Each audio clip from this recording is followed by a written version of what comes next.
The Autobiography of Benjamin Franklin, edited by Frank Woodworth Pine. Chapter 14. Albany Plan of Union. In 1754, war with France being again apprehended, a Congress of Commissioners from the different colonies was, by an order of the Lords of Trade, to be assembled at Albany, there to confer with the chiefs of the 6 nations concerning the means of defending both their country and ours. Governor Hamilton, having received this order, acquainted the House with it, requested they should furnish proper presents for the Indians to be given on this occasion, and naming the Speaker, Mr. Norris, and myself to join Mr. Thomas Penn and Mr. Secretary Peters as commissioners to act for Pennsylvania. The House approved the nomination and provided the goods for the present, and though they did not much like treating out of the provinces, and we met the other commissioners at Albany about the middle of June.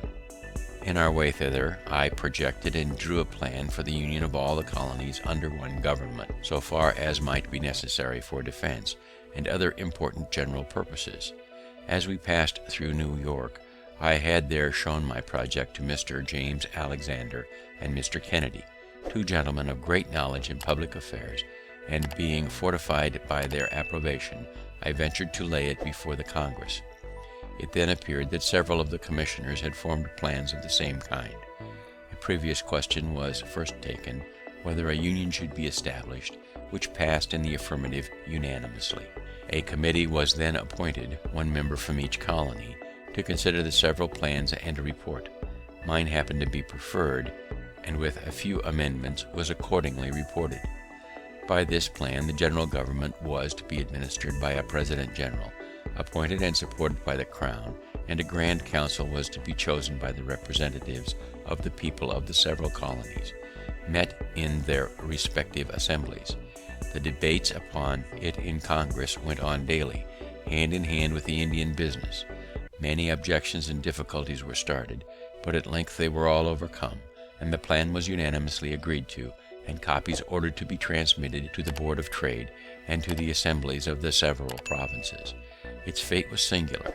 The assemblies did not adopt it, as they all thought there was too much prerogative in it, and in England it was judged to have too much of the democratic. The Board of Trade therefore did not approve of it, nor recommend it for the approbation of His Majesty, but another scheme was formed, supposed to answer the same purpose better, whereby the governors of the provinces, with some members of their respective councils, were to meet and order the raising of troops, building of forts, etc., and to draw on the treasury of Great Britain for the expense, which was afterward to be refunded by an act of Parliament laying a tax on America. My plan, with my reasons in support of it, is to be found among the political papers that are printed. Being the winter following in Boston, I had much conversation with Governor Shirley upon both the plans. Part of what passed between us on the occasion may also be seen among those papers. The different and contrary reasons of dislike to my plan makes me suspect that it was really a true medium, and I am still of opinion it would have been happy for both sides the water if it had been adopted. The colonies so united would have been sufficiently strong to have defended themselves. There would then have been no need of troops from England.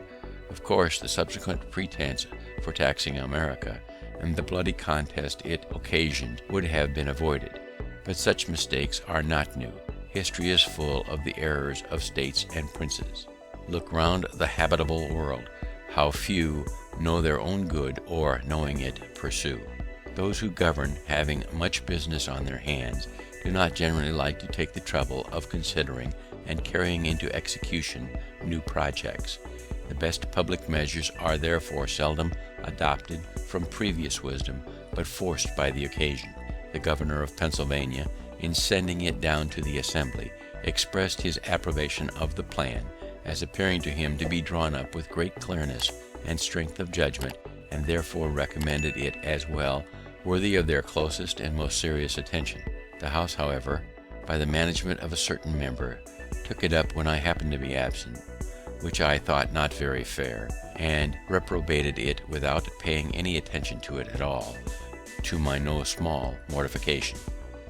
End of chapter 14.